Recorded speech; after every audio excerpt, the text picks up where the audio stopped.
الحمد لله والصلاة والسلام على رسول الله وعلى آله وأصحابه ومن والاه وما بعد.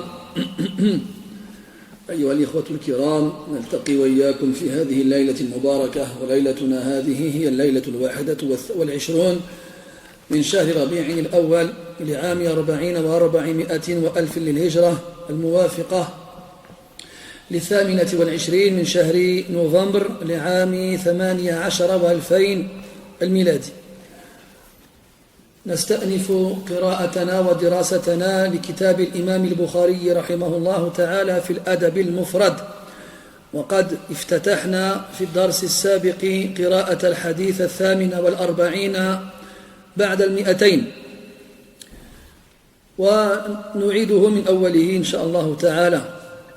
Mes très chers frères, nous nous réunissons comme chaque mercredi soir afin de lire et d'étudier ensemble le livre de l'imam al-Bukhari rahimahullah ta'ala dans le bon comportement. Et nous avons commencé la lecture du hadith numéro 248 la semaine dernière, mais suite à une interruption imprévue, nous avons donc dû l'interrompre. On reprend au début de ce hadith. قال رحمه الله تعالى: حدثنا إسحاق بن العلاء قال حدثنا عمرو بن الحارث قال حدثني عبد الله بن سالم الأشعري عن محمد وهو ابن الوليد الزبيدي عن ابن جابر وهو يحيى بن جابر عن عبد الرحمن بن جبير بن نفير حدثه أن أباه حدثه أنه سمع معاوية رضي الله عنه يقول: سمعت من النبي صلى الله عليه وسلم كلاما نفعني الله به. فالحديث من رواية معاوية بن أبي سفيان رحمه الله تعالى رضي الله عنهما، وهو من أصحاب النبي صلى الله عليه وسلم. وذكرنا عدة مناقب له أو عدة مناقب له، منها أنه كان من كتاب الوحي، ومنها أيضا أنه أمره عمر بن الخطاب رضي الله عنه على الشام في خلافته، وكذلك عثمان بعده. ومعاوية رضي الله عنه وقعت بينه وبين علي رضي الله عنه خصومة أدت إلى شجار بين الصحابة رضي الله عنهم، والواجب على المسلم ألا يخوض في هذا الشجار وهذه الخصومة، وأن يكون قلبه لهم كما وصفه الله تبارك وتعالى في القرآن. قال الله عز وجل بعد أن ذكر الصحابة رضي الله عنهم: والذين هاجروا، لما قال سبحانه وتعالى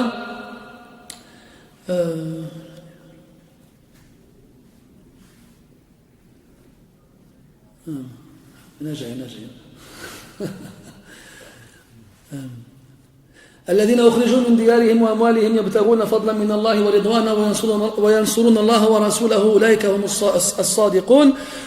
والذين تبوأوا الدار والإيمان من بعدهم يحبون من هاجر إليهم ولا يجدون في صدورهم حاجة مما أوتوا ويؤثرون على أنفسهم ولو كان بهم خصاصة ومن يوق شح نفسه فأولئك هم المفلحون. بعدها: والذين جاءوا من بعدهم أي من الصحابة، بعد الصحابة رضي الله عنهم، يقولون: ربنا اغفر لنا ولإخواننا الذين سبقونا بالإيمان.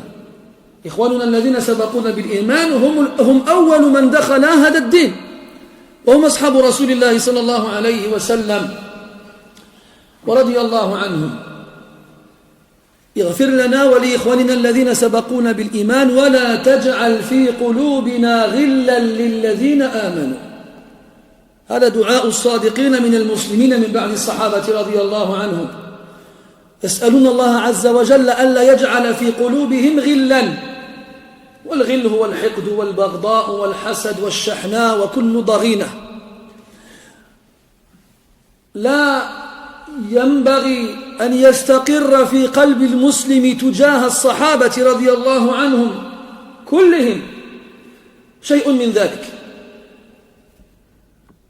وإن ثبت أنه وقع منهم شيء فقدر حسناتهم يمحو أثر سيئاتهم، على تقدير صحة المنقول، لأن الناس للأسف الشديد يعتمدون على منقولات ومرويات لا وجه لها من الصحة، لا أثر لها في الكتب المعتمدة، فيعتمدون على منقولات باطلة وكاذبة، ثم بناء على هذه المنقولات يبغضون أحب الناس إلى الله تبارك وتعالى بعد الأنبياء والرسل، وهم أصحاب رسول الله صلى الله عليه وسلم. فلا يجوز النيل من أحد من أصحاب النبي صلى الله عليه وسلم كائنا من كان، وتجب محبتنا لهم، فمحبتهم دين وبغضهم كفر ونفاق، محبتهم دين وكفرهم بغض ونفاق. فانتبهوا واحذروا مما يروجه المبطلون هنا وهناك من قصص كاذبة وأقوال باطلة في حق هؤلاء الرجال الذين أثنى الله عز وجل عليهم في القرآن، والذين مات عنهم رسول الله صلى الله عليه وسلم وهو راض. فمعاوية يقول: سمعت من النبي صلى الله عليه وسلم كلاما نفعني الله به.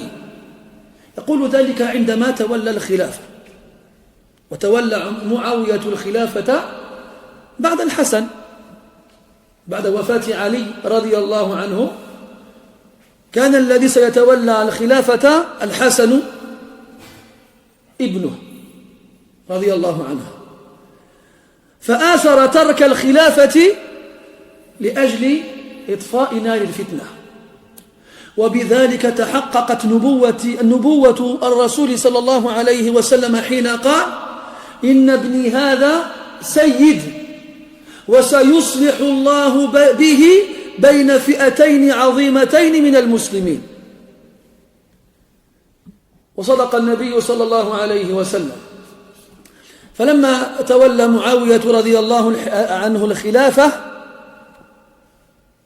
قال هذا الكلام، قال: سمعت من النبي صلى الله عليه وسلم كلاما نفعني به في خلافتي.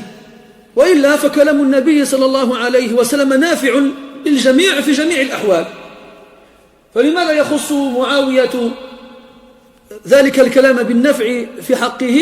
لأنه نفعه في موطن لم يتوله غيره أو إلا أفراد قليلون. سمعته يقول أو قال، وهو هنا يؤكد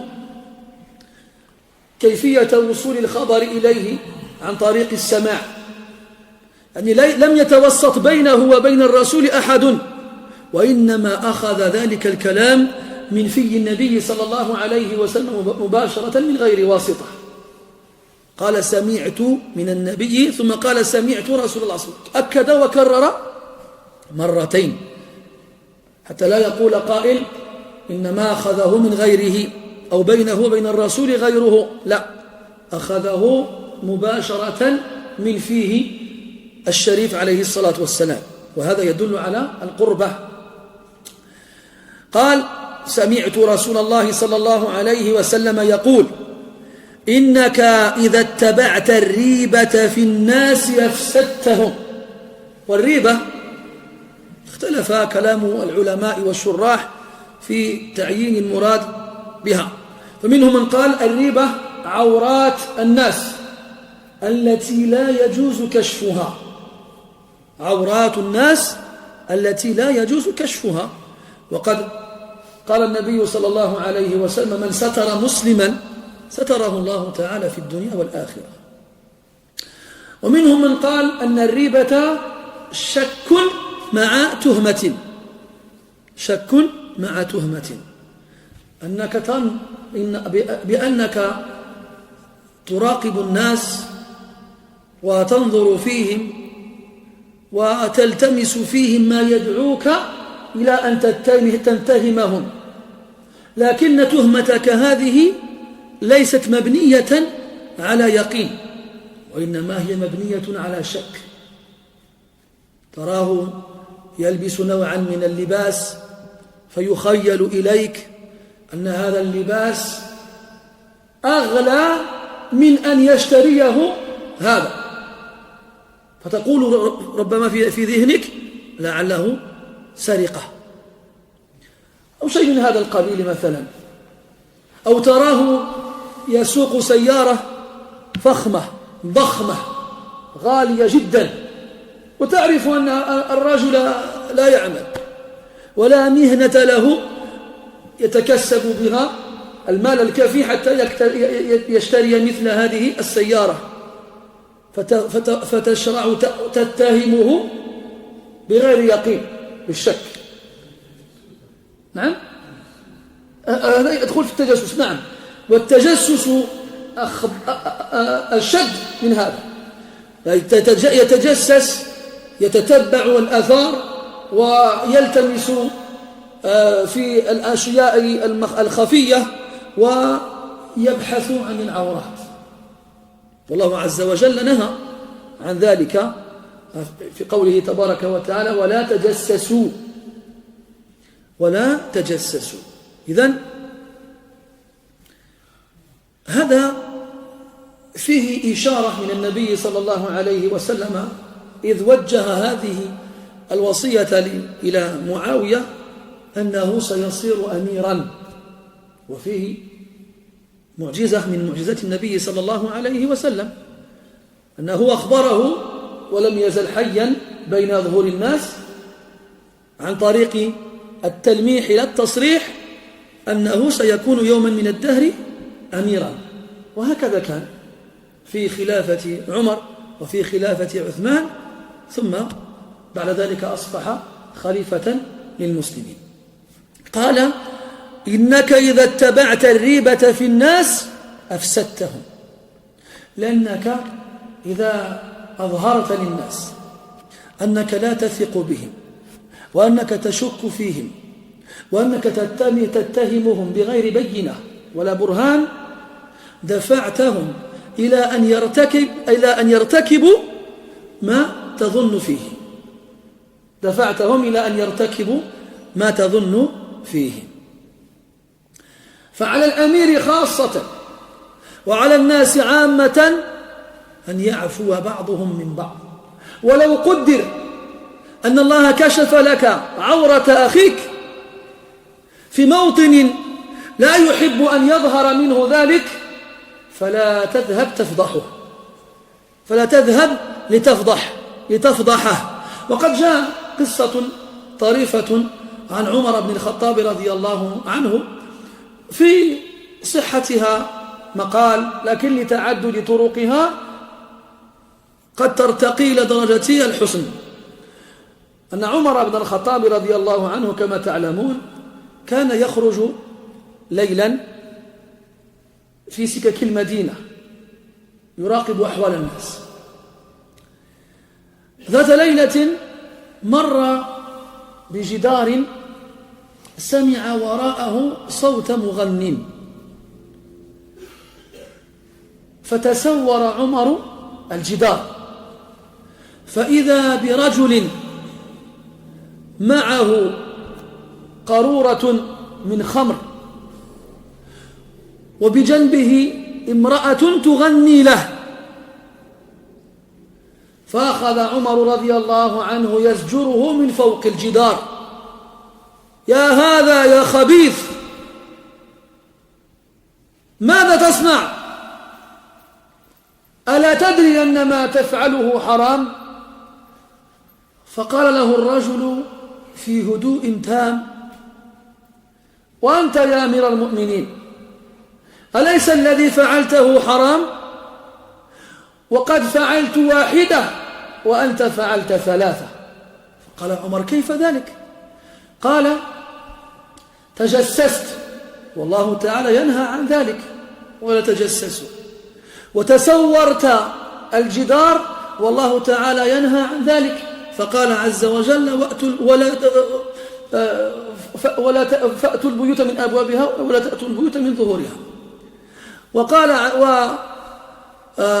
نعم وتكلمت من غير استئذان ولا من غير أن تسلم علي، والله تعالى يقول إذا دخلتم بيوتا غير بيوتكم لا تدخلوا بيوتا غير بيوتكم حتى تستأنسوا وتسلموا على أهلها. فوقعت في نفس عمر وقعة عظيمة، ونزل من الجدار ورجع القهقراء. بعد أيام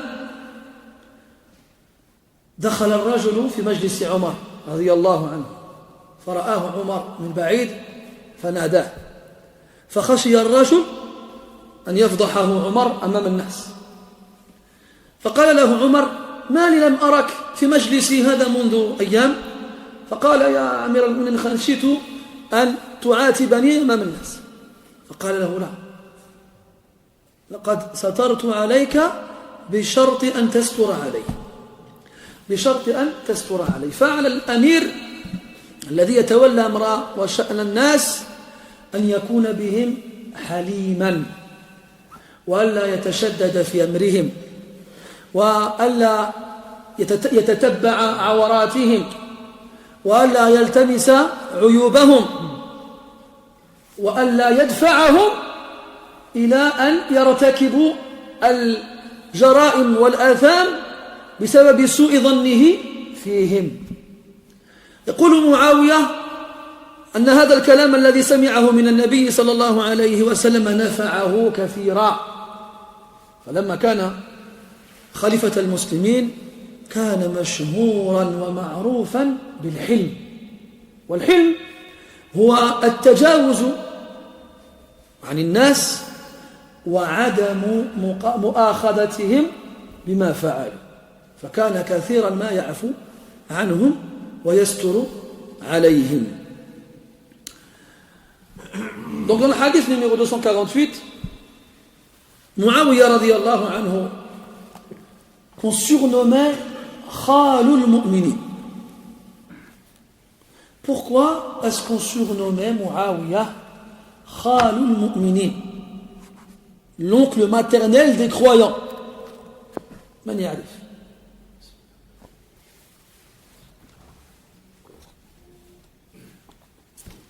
دخل علينا داخل لعل الجواب عنده. لا؟ سمعت السؤال؟ On appelait Muawiyah radiyallahu anhu l'oncle maternel des croyants. Subhanallah. Parce que sa sœur, Ramla, dont la kunya est, إذا عجزتم عن الأولى فاقدروا على الثانية. ما كنية رملة؟ une des femmes du prophète صلى الله عليه وسلم. عندك؟ لا؟ عندك؟ لا؟ عندك؟ أم حبيبة بنت من؟ بنت أبي سفيان.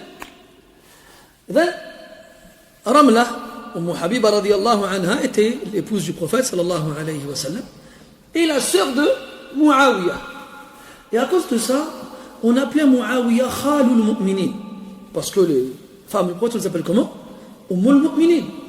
فإن قال قائل: pourquoi on n'a pas appelé Abdurrahman ibn Abi Bakr Khalul Mu'minin, ou bien Abdullah ibn Omar Khalul Mu'minin? On a appelé Muawiyah Khalul Mu'minin. Hein? علاش؟ جواب سهل. بارك الله فيك. Parce que Muawiyah est devenu le calife. Donc Abdullah ibn Omar ou Abdurrahman ibn Abi Bakr, eh ben, ils ne sont pas été califes. Donc Muawiyah radiyallahu anhu, on l'appelait l'oncle maternel des croyants. Et Muawiyah radiyallahu anhu, il a beaucoup de fada'i, de mérites. Parmi ces mérites, le fait qu'il faisait partie de ceux qui écrivaient al-wahi, la révélation. Il a aussi été désigné par Omar ibn Khattab radiyallahu anhu pour être gouverneur du Sham, de la Syrie, de la Palestine, cette région-là, pendant son califat. Et Uthman radiyallahu anhu, qui était un cousin de Muawiyah, c'est tous les deux de Banu Umayya, l'a gardé comme amir au Sham pendant son califat aussi. Et par la suite, il y a une dissension, un conflit qui a éclaté entre Muawiyah et Ali radiyallahu anhuma. Un conflit qui a donné naissance à une grande épreuve dans la Ummah. Et pourtant, ce conflit qui les a donc confrontés les uns aux autres n'a pas enlevé l'amour qu'ils avaient les uns envers les autres, alors qu'ils étaient au sein du conflit eux-mêmes. Donc ghayruhum min bab awla, donc autre que eux, encore plus. Et ce conflit-là, nous en tant que croyants, en tant que musulmans, on doit s'en écarter le plus possible. Ne pas débattre à son sujet, ne pas chercher à vouloir rentrer en profondeur dedans, surtout si on n'a pas les éléments qu'il faut pour. قال بعض العلماء أصحاب رسول الله صلى الله عليه وسلم كالعين فإن ذهبت تمسها بأصبعك مرضت وإن تركتها بقيت على العافية. Les ulama qui disent, les compagnons du prophète sallallahu alayhi wa sallam, c'est comme les yeux. Si tu les touches avec tes yeux, avec tes doigts, ils vont tomber malades. Ils vont être infectés par des microbes. Si tu les touches pas, ils restent sains. Laisse-les. Le croyant doit avoir un cœur envers eux, comme Allah l'a dit dans le Coran. Quand Allah, dans Surat Al-Hashr, il décrit les Sahaba radiyallahu anhum. Les premiers et ceux qui sont venus ensuite. Ceux qui ont été expulsés de chez eux. Ceux qu'on a séparés de leurs enfants. Pourquoi? À la recherche de la satisfaction d'Allah subhanahu wa ta'ala et dans le secours de sa religion et de son messager. Ceux qui ont été décrits par Allah comme étant sadiqoun, véridiques. Ceux qui ont accueilli ceux qui sont venus après eux avec une poitrine pleine d'amour, au point où ils préféraient pour eux ce qu'ils préféraient pour eux-mêmes, quitte à se sacrifier et à se priver pour les autres en premier. Puis Allah Ta'ala dit après cela, وَالَّذِينَ جَاءُوا مِنْ بَعْدِهِمْ. Quant à ceux qui viennent après eux, après les Sahaba radiyallahu anhum, et ça concerne toute la Ummah, tout le monde, après les Sahaba radiyallahu anhum.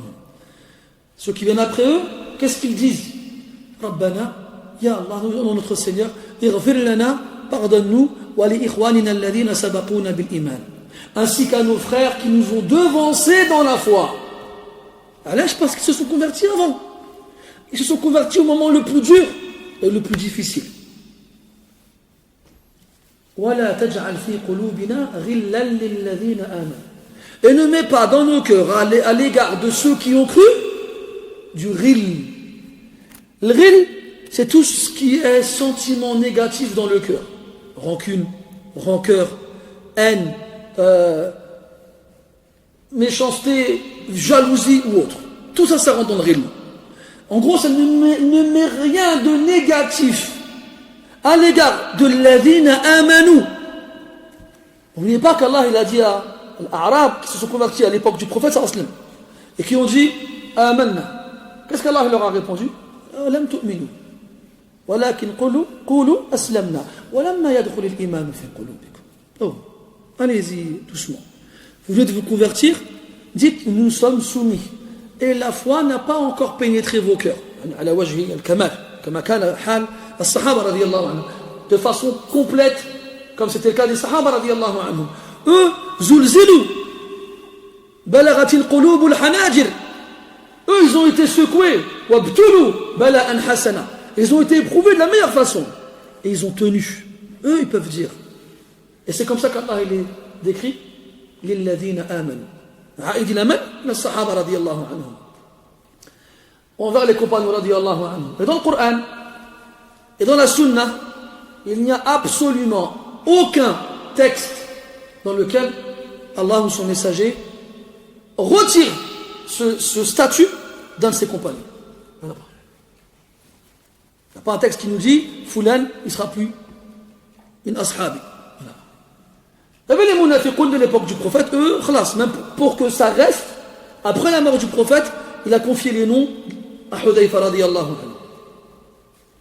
C'est comme si, à travers ça, il nous faisait comprendre que tous ceux-là qui ne sont pas dans cette liste-là, ben, ils ne risquent pas de l'être après. Ils ne risquent pas de l'être après. C'est en soi-même, il y en a des gens qui disent, mais pourquoi le prophète il a donné à Hudayfa la liste des noms des compagnons radiyallahu anhu. Ben, à travers ça, c'est pour que les croyants sincères ils aient peur de figurer dans cette liste, parce que Hudayfa n'a pas donné les noms. Et la deuxième, ben, c'est une tazkiya pour ceux qui sont dans cette liste. Ala kulli hal, le rôle du croyant, la position du croyant, c'est d'aimer les compagnons radiyallahu anhum, ni plus ni moins. Ahlus Sunnah wal Jama'a salakallahu bi wa bikum sabilahum, ils sont dans le juste milieu entre al-ghulah wal jufah, entre les extrémistes et les laxistes. Il y en a qui ont dit nous on n'aime que la famille du prophète sallallahu alayhi wa sallam. Les autres on les aime pas. C'est des renégats, des rebelles, des apostats.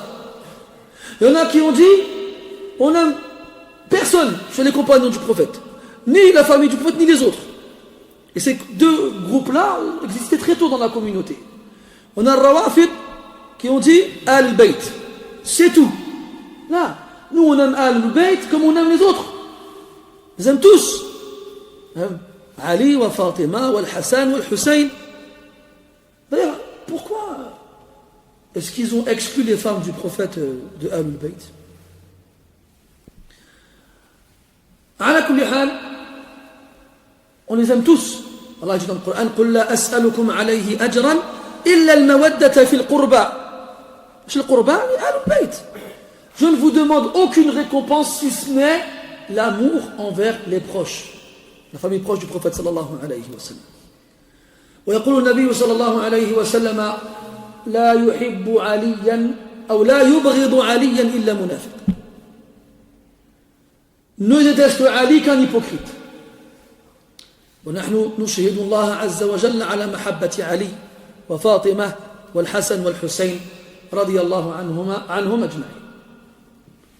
وليس في قلوبنا شيء عليهم أبدا، بل نعترف بفضلهم ونجلهم ونقدرهم ونترضى عنهم وندعو لهم ونسأل الله أن يحشرنا معهم. Eux, ils croient qu'on n'aime pas la famille du prophète. On a agi pas. Et de l'autre côté, les premiers, c'est ce qu'on appelle un nawasib.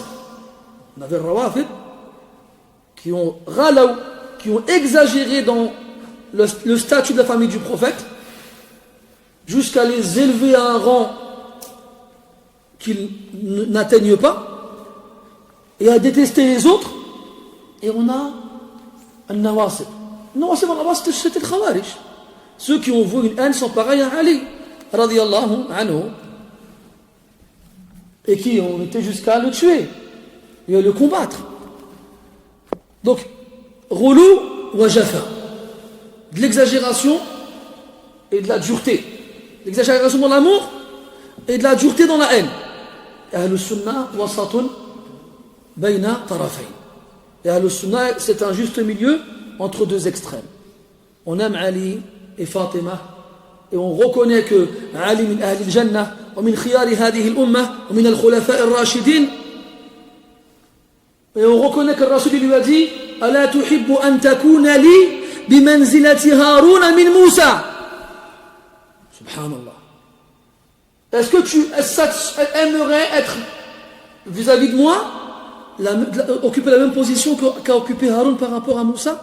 Quand Moussa il est parti, il a Jabal Tour avec Al-Nuqaba, et qu'il a dit à Haroun وقال موسى لأخيه هارون اخلفني في قومي واصلح ولا تتبع سبيل المفسدين. Et Rasul il a laissé Ali radiyallahu anhu quand il a quitté le Médine. Ala kulli hal, bien sûr que Ali, on lui reconnaît des mérites exceptionnels. C'était un homme exceptionnel. parmi les meilleurs de cette communauté, radiyallahu anhum. Et on reconnaît qu'il fait partie des gens du paradis, comme Rasul l'a dit, et qu'il fait partie des califes bien guidés, radiyallahu anhu arda. Et on demande à Allah Ta'ala de nous ressusciter avec lui, sans aucune difficulté. Avec lui, tous les autres sahaba, radiyallahu anhu. Comme on reconnaît les autres sahaba, radiyallahu anhum, leur fadl, leur mérite et leur vertu, comme Allah il l'a dit dans le Coran, et comme Rasul l'a dit dans la Sunna, alayhi salatu wassalam. Et de l'autre côté, on a ceux carrément qui le détestent, qui nous vouent une haine sans pareil, un nawasib. Vous savez comment Al-Rawafid ils appellent ceux qui aiment Abu Bakr? Al-Bakriyoun. Ils s'appellent Al-Bakriyoun. À la kulli hal, sans rentrer dans les détails, dans le Coran, Allah il nous dit de dire وَلَا تَجْعَلْ فِي قُلُوبِنَا غِلًّا لِلَّذِينَ آمَنُوا. Et الذين آمنوا ici, بصفة عامة, c'est tous ceux qui croient, وبصفة خاصة, c'est les sahaba radiyallahu anhu. De façon générale, tous les croyants, et de façon particulière et précise et spécifique, ce sont les sahaba radiyallahu anhum.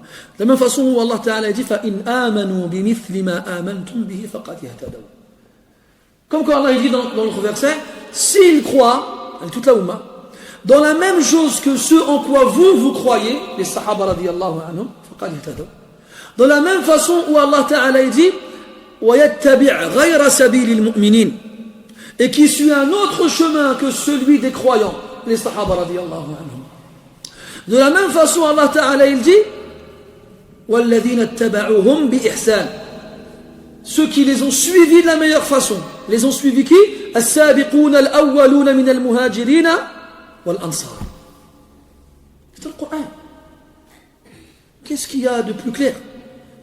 Qu'est-ce qu'il y a de plus évident? Rien. طيب. Le Nabi sallallahu alayhi wa sallam, avant de mourir, il reçoit une ghanima, un butin. Il fait le partage. Et il donne à certaines personnes.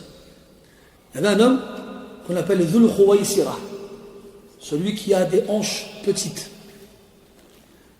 Il dit Ittaqillaha ya Muhammad wa'adil. Il craint Allah ou Muhammad et sois juste. Rasul lui a répondu Wayhak, man ya'adil illa ma'adil. Malheur à toi, qui va être juste si je ne le suis pas? فذهب الرجل ومن est parti. قال عمر يا رسول الله إذن لي أضرب عنقه. يا رسول الله, laisse-moi frapper sa nuque. Je dis non. سيخرج من ضئط هذا الرجل أناس الحديث معروف.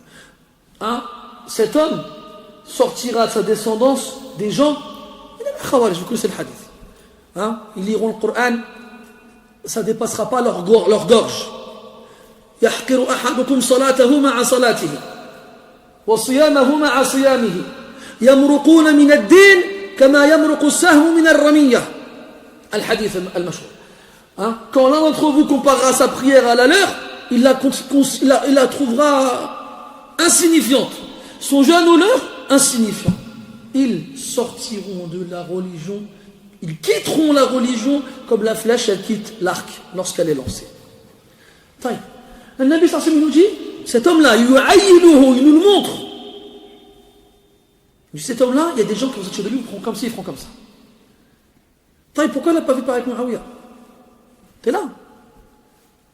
Pourquoi il n'a pas fait pareil avec Abu Bakr? Il était là.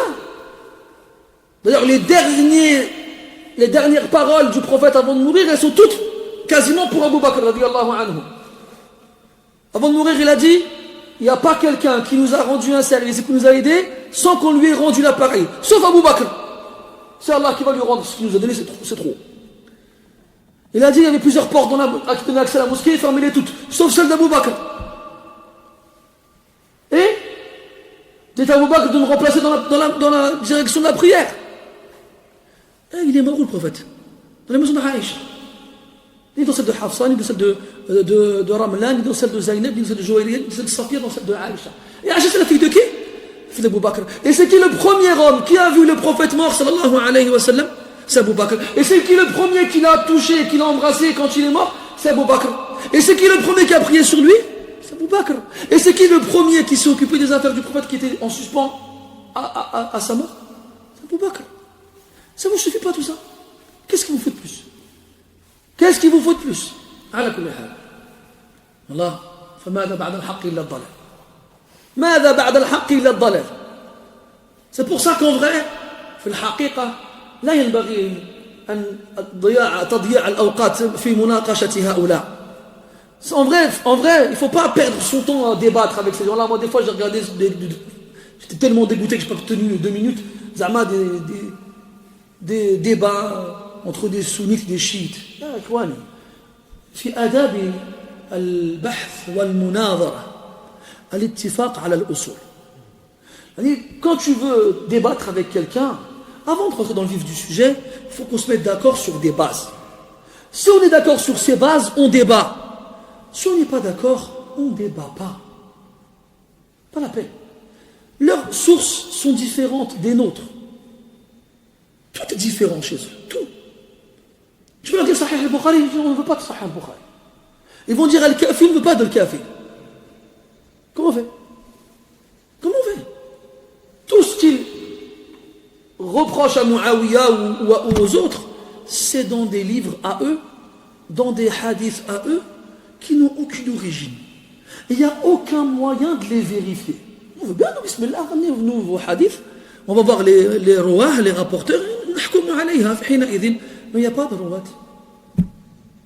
C'est comme un livre, vous connaissez Nahjul Balagha, un livre qu'ils prétendent qu'il est de Ali. Là, il s'abouille à Ali. هذا ليس لعلي رضي الله عنه. Il n'est pas de Ali, ce livre-là. Ils ont ce livre-là. Ce livre-là, il est rempli de khuza'balat wa khurafat, de choses, des fables qui n'ont aucune origine, des kufriyat, des shirkiyat. يستحي الرجل أن يذكر عشر معشارها في المسجد ويستحي أن يذكرها كلها خارج المسجد. Wallah, il y a des choses dedans, tu n'oserais même pas citer le dixième du dixième dans la mosquée. Tu n'oserais pas. Et ils ont l'autre livre, qu'ils attribuent aussi à Muhammad ibn Ja'far al-Baqir, rahimahullah ta'ala, qu'on appelle al-Kafi. C'est même une de leurs principales ressources en hadith. Mais pareil, Muhammad ibn Ja'far al-Baqir, c'est le fils de Ja'far. Ja'far, c'est le fils de Hussein. Et le Hussein, c'est le fils de... c'est le fils de Ali. Et Ali, c'est le fils de Hussein. Et le Hussein, c'est le fils de Ali ibn Abi Talib. On a dit donc Muhammad ibn Ja'far, ibn Hussein, ibn Ali, ibn Hussein, ibn Ali. Ça veut dire que entre Muhammad ibn Ja'far وهذا رجل من الصالحين من آل البيت نحبه ونجله ونقدره ونحترمه ونعرف له فضله ونترحم عليه. Ça ne veut pas dire qu'on n'aime pas Muhammad ibn Ja'far. بالعكس رجل صالح معروف ومشهور بالخير من آل البيت. C'est-à-dire qu'entre lui et le prophète, il y a 7 générations. 7. Et bien sûr, lui, bari mimma nasabuhu ilayh. Lui, bien sûr, il est innocent de ce qu'ils lui ont attribué. Mais dans leur livre, قال محمد بن جعفر قال رسول الله. Comment c'est arrivé? كيف وصل إليه? Comment il... Pas possible. على كل حال, alors que dans les kutub de Ahl al-Sunnah, on a des riwayat de Muhammad ibn Ja'far al-Baqir muttasila. Et Muhammad ibn Ja'far ثقة ثبت ما ضعفه أحد من أهل العلم. روايته مقبولة، لكن ننظر ممن أخذ وعمن روى ومن أخذ منه كما هو شأن جميع الرواة. عفوا. على كل حال, donc faites attention. On vit une époque où التشكيك سائد. On vit une époque où le fait de remettre les choses en doute, de les remettre en cause, c'est la mode. Tout. وما أخي البخاري, tu sais pas si c'est sahih. Allah, ajib hada rajul. Quelqu'un dit ça comme ça. Comment ça se fait que pendant, expliquez-moi, je ne comprends pas, pendant 14 siècles, il n'y a personne qui a dit ça. Puis vous êtes arrivés, vous, et vous avez raison. حبذا لو كان عندهم يعني حبة حنطة من علم الحديث. Si seulement ils avaient un grain de science de hadith. علم الحديث لم يشم رائحته حتى لا نقول أنهم ذاقوه. La science du hadith, ils n'ont pas senti l'odeur, pour ne pas dire ils l'ont goûté. ولا يصبرون على تلقي هذا العلم لأنه ليس للجميع. Et ils ne patienteraient pas dans des cours où on leur donnerait les explications de ces règles, parce que ce n'est pas une science pour n'importe qui, ilm al-hadith. على كل حال Muawiyah radiyallahu anhu, vous allez entendre sur internet tout et n'importe quoi. Au début il commence par Muawiyah. Muawiyah c'est quelqu'un de mauvais, c'est quelqu'un de ci, c'est quelqu'un de ça. Après Amr ibn al-As, parce que Amr ibn al-As c'était le bras droit de Muawiyah radiyallahu anhu. Après Abu Musa al-Ash'ari. Après Omar. Non, après Uthman. Uthman aussi n'aime pas, hein. N'allez pas croire, hein. Après Omar. Après Abu Bakr. Leur but, wallah, c'est le Nabi sallallahu alayhi wa sallam. Comme ils n'ont pas pu le toucher directement, ils passent par ses compagnons radiyallahu anhum. Et ils commencent par lui, puis le second, puis le troisième, et à la fin, ils disent quoi? On ne peut pas faire douter les gens du prophète. On ne peut pas. Ils ont compris que l'amour qu'ils ont envers le prophète, il est trop fort pour qu'ils arrivent à les faire douter. Alors ils se sont dit quoi? On va faire douter les gens sur ses compagnons. Sur ses compagnons. Comme ça, la wasila, le lien, le moyen qu'il y a pour nous d'atteindre la sunna, il s'effondre. Résultat, il n'y a plus aucun moyen d'avoir la sunna. Subhanallah. Et ça, le but final, c'est hadmuddin. Et wallah, leur but, c'est de mettre un terme à cette religion. Parce que, taïb, si on va dans leur sens, on ne comprend pas des sahaba radiyallahu anhum, la sunna. On ne comprend pas le Coran aussi. Le Coran, il nous a arrivé comment le Coran? C'est qui nous a transmis le Coran? Ce n'est pas les sahaba. Toutes ces riwayats qu'on a du Coran, Hafs, Shu'ba, Warsh, Qaloun, Ad-Douri, As-Sousi, Ibn Dhakwan, Hisham, et les autres. Comment ils sont parvenus? Par Zayd ibn Thabit, par Ali ibn Abi Talib, par Uthman ibn Affan, par Ubay ibn Ka'b, par Abdullah ibn Mas'ud, et les autres. Et aussi, dans ce Coran, Allah dit quoi? Ati'u Allah wa ati'u ar-Rasul. Dans le Coran, il y a les awamir du Rasul. Il n'y a pas les awamir du Rasul dans le Coran. Donc comment on fait pour obéir au prophète si on n'a pas accès aux ordres du prophète? Comment on fait pour adorer Allah Azza wa Jal à travers des ordres mujmala, généraux, global, si on n'a pas accès aux textes qui viennent nous les préciser? Allah dit aqimus salah. Dans le Coran, c'est marqué toi dhuhr al-asr, ça va pas, c'est 4 rak'at. C'est pas marqué. C'est marqué l'Isha, le Subh, le Maghrib, c'est à voix haute, c'est 3, 4 et 2 rak'at. C'est pas marqué. Dans le Coran, quand Allah dit wa atimul hajja wal umrata lillah, on te parle de 7 tours autour de la Kaaba et 7 allers-retours entre Safa et le Marwa. Allah dit inna as-safa wal marwata min sha'airillah faman hajja al-bayta wa i'tamara fala junaha alayhi an yatawafa bihima. Combien? Comment? C'est pas marqué. Quand Allah dit wa atuz zakah innama sadaqatu lil fuqara wal masakin al-aya, je leur donne quoi? Je leur donne combien? Je leur donne quand? C'est pas marqué. Quand Allah dit kutiba alaykum as-siyam kama kutiba ala alladhina min qablikum, qu'est-ce que j'ai le droit de faire? Qu'est-ce que j'ai pas le droit de faire? C'est pas marqué. Taïb, Allah explique-nous. Alors, si on va dans leur sens, et ça c'est justement, tout à l'heure je vous ai parlé de Adab al-Bahth al-Munadara, le Cheikh Mohamed al-Amin al-Sharqiti rahmatullah alayhi, il a un kitab في هذا الباب نفيس في بابه. Dedans il dit quoi? Il dit que من الوسائل المستعملة في المناظرة لبيان بطلان قول المخالف ما يسمى بالتنازل جدلا. Parmi les moyens utilisés dans le débat pour montrer à ton opposant qu'il a faux, c'est de descendre, c'est-à-dire prendre son argument, faire exprès d'être d'accord avec lui en utilisant son argument pour montrer à quel point il est faible, pour montrer à quel point il tient sur rien. تنازلنا جدلا. On va descendre à ton niveau pour débattre.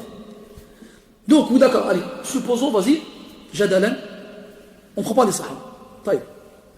D'accord? Vas-y. Maintenant, le Coran, on le prend ou pas? Ils vont dire oui. Mais le Coran, il nous est arrivé comment? En tariq sahaba aussi. Il y a un ishkal, premièrement. Deuxièmement, Allah dans le Coran nous appelle à obéir au prophète sallallahu alayhi wa sallam. Ya ayyuha alladhina amanu ati'u Allah wa ati'u ar-rasul wa ulil amri minkum wa ati'u Allah wa rasulahu wa la tanaza'u fatafshalu wa man ya'si Allah wa rasulahu faqad dalla dalalan ba'ida ou mubina. طيب. On doit obéir à Rasul alors. Comment on lui obéit si on n'a pas accès à ses ordres? Et là, escoutons. Soit ils vont dire, ah bon, on ne peut pas lui obéir. Donc ça reviendra à kadab le Coran. Et ceux qui kadab le Coran, kafir. Ijma' al-ulama. Ijma' al-umma. Donc soit tunaqiduna anfusakum, soit tartadduna ala aqabi adbarikum, wa ta'tarifuna bi kufrikum. أو ترجعون إلى الصواب ورشدكم. Il n'y a pas d'autre solution possible. Faites attention, wallah. On vit une époque où les gens ils sont curieux dans le batil. Ils ne se contentent pas de ce que la Oumma a eu pendant des siècles. Ils sont curieux dans le mal. Et malheureusement, on a des gens sur Internet qui traitent ces sujets-là et qui les rendent accessibles à n'importe qui. Et celui qui n'a pas le ilm nécessaire et l'iman nécessaire, la budda an yatakhallala fi qalbihi shay' min ash-shubuhat wa az-zayg fayahlak. Celui qui n'a pas la foi nécessaire et la science nécessaire, quand il rentre dans ces sujets-là, obligatoirement rentrera dans son cœur des ambiguïtés et de la déviation qui l'amèneront à sa perte. Al-asl, la base, asl min usuli aqidati al-muslimin. C'est une base, parmi les bases de la croyance des musulmans, hubbu as-sahaba. Hubbu as-sahaba radiyallahu anhum. Et si, supposons, on attribue à l'un d'entre eux une mauvaise action, déjà premièrement, on regarde dans le texte qu'il apporte, voir si c'est vrai ou pas. Ensuite, supposons ce texte-là, il est véridique. Eh bien, ils ont tellement de bonnes actions que ces petites mauvaises actions sont effacées dans cet océan de hasanat. Allah, il a dit aux gens qui ont participé à la bataille de Badr, i'malu ma shi'tum faqad ghafartu lakum. Faites ce que vous voulez, je vous ai pardonné à l'âge. Parce que en participant à la bataille de Badr, Allah il leur a donné une hasana tellement immense qu'il n'y a aucune sayyi'a qui peut annuler ça. Il n'y en a aucune. Et la seule sayyi'a qui aurait pu l'annuler, c'est le kufr. Et comme Allah il dit faqad ghafartu lakum, ça veut dire que cette sayyi'a ils la feront pas. Donc c'est en même temps une garantie qu'ils ne vont jamais kfar. Et il n'y a aucun des badriyoun qui a kfar. Aucun. Et donc, quand on sait tout ça, on fait attention. On fait attention à sa aqida. On fait attention à son cœur. On fait attention à son dîn. On fait attention à ne pas kfar avec une parole. قال النبي صلى الله عليه وسلم بادروا بالأعمال فتنا كقطع الليل المظلم يصبح الرجل مؤمنا ويمسي كافرا ويمسي مؤمنا ويصبح كافرا يبيع دينه بعرض من الدنيا. يعني devancer des épreuves terribles, ténébreuses comme la nuit noire. Comment devancer-les? Attendez pas qu'elles viennent. Préparez-vous avec des actions, bil a'mal, faites des salihat. Pourquoi? Lorsque ces épreuves viendront, le matin t'es croyant, le soir t'es mécréant. Le soir t'es croyant, le matin t'es mécréant. Pour quelque chose de futile, tu vends ta religion. Wallahi, هذا اللسان يجب أن يبقى في عمق الفم. Cette langue, qu'elle reste profondément au fond de la bouche, qu'elle ne sorte pas. ولا تقف ما ليس لك به علم. إن السمع والبصر والفؤاد كل أولئك كان عنه مسؤولا. Et ne va pas t'avancer sur ce dans quoi tu n'as pas de science.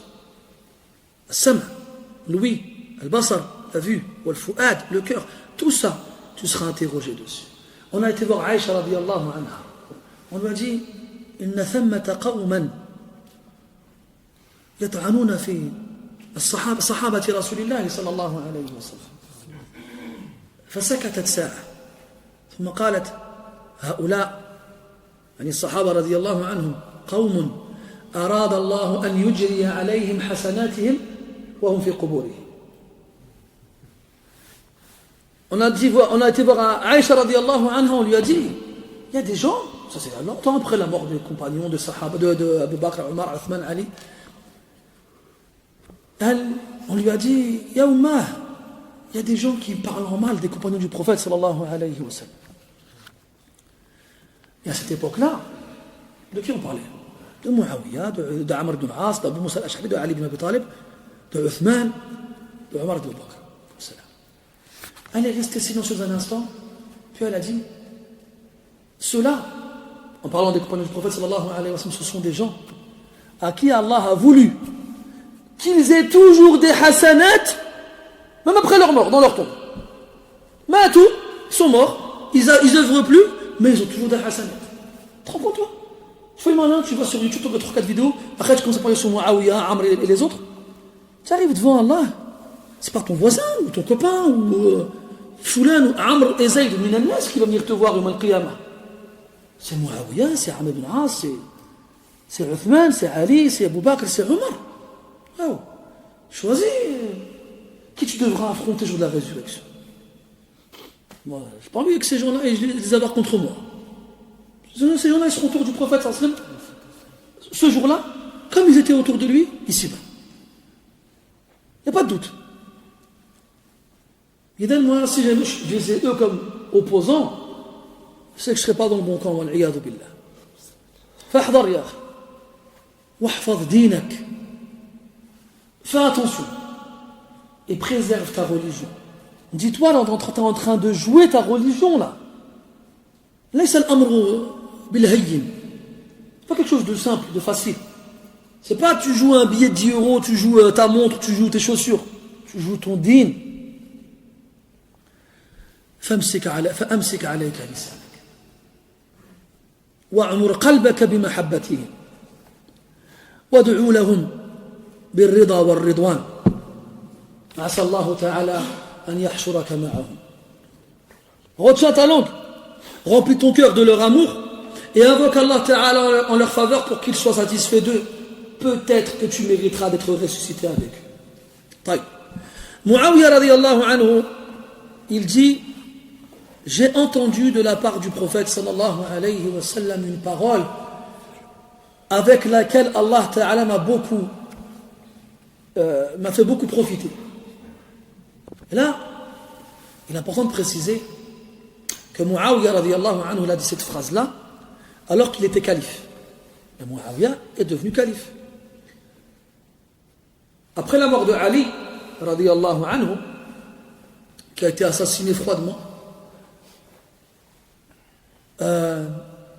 son fils Al-Hassan, Ibn Ali radiyallahu anhuma, était donc censé lui succéder dans le califat. Mais Al-Hassan, pour mettre un terme au conflit qui opposait les musulmans, a refusé d'abdiquer et de laisser la place à Muawiyah. Et alors, en agissant ainsi, une prophétie s'est réalisée. Le prophète sallallahu alayhi wa sallam de son vivant, en parlant de Hassan, son petit-fils, il a dit, mon fils, c'est un noble.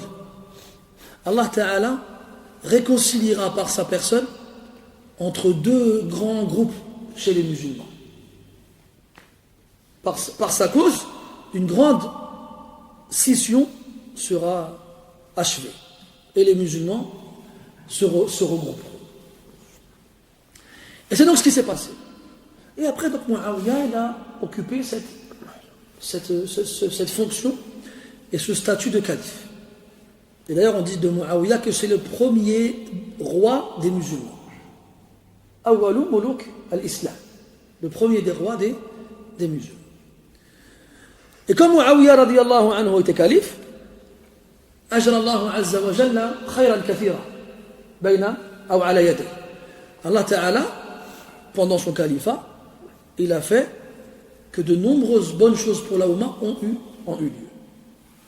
Des conquêtes et beaucoup de khayr. Ala kulli hal. Donc il dit, j'ai entendu de la part du prophète une parole qui m'a été beaucoup utile, qui m'a beaucoup profité grâce à Allah subhanahu wa ta'ala. Donc lui il parle dans cette fonction de calife. Elle lui a été très profitable lorsqu'il était calife. Parce que sinon, toutes les paroles du prophète, elles sont profitables. Il n'y a pas une parole que le prophète va te dire qui ne te sera pas profitable. Aucune. Puis il répète à nouveau, Sami'tuhu yaqul. Et là, s'il répète, je l'ai entendu dire, c'est pour que ceux qui l'écoutent soient sûrs qu'il n'y a pas d'intermédiaire entre lui et le prophète dans la façon dont cette parole lui est parvenue. Il l'a entendu directement de sa bouche, alayhi salatu wassalam. Et les rapporteurs du hadith, que ce soit les sahaba radiyallahu anhum ou ceux qui sont venus après eux, usaient beaucoup de styles de ce genre-là pour enlever tout doute possible à ceux qui prennent le hadith d'eux qu'il ne l'ait pas retenu correctement ou qu'il ne l'ait pas entendu directement. Il a dit, le prophète a dit, sallallahu alayhi wa sallam, si tu cherches, tu recherches, tu poursuis, bien, si tu poursuis, riba chez les gens. Riba, c'est un mot qui a plusieurs définitions qui correspondent et qui conviennent toutes à ce hadith. Il y en a qui ont dit ce sont les défauts cachés des gens. On a tous des défauts. La yaslamu ahadun minna min al-uyub. Wal kamalu lillahi allami al-ghuyub. Subhanahu wa ta'ala. Il n'y a personne parmi nous qui est épargné de défauts. La perfection l'est au Créateur subhanahu wa ta'ala. Il y a des défauts qui sont cachés. Il y a des défauts qui sont visibles. Ceux qui sont cachés, comme on sait que tout le monde a des défauts, tu ne vas pas les chercher. Tu ne vas pas dire, bon, si tout le monde a des défauts à la base, il y en a que je ne vois pas, je vais chercher, espionner, poursuivre, pour voir de quoi il s'agit. D'autres, ils ont dit, et d'ailleurs le prophète sallallahu alayhi wa sallam, quiconque donc, cache, préserve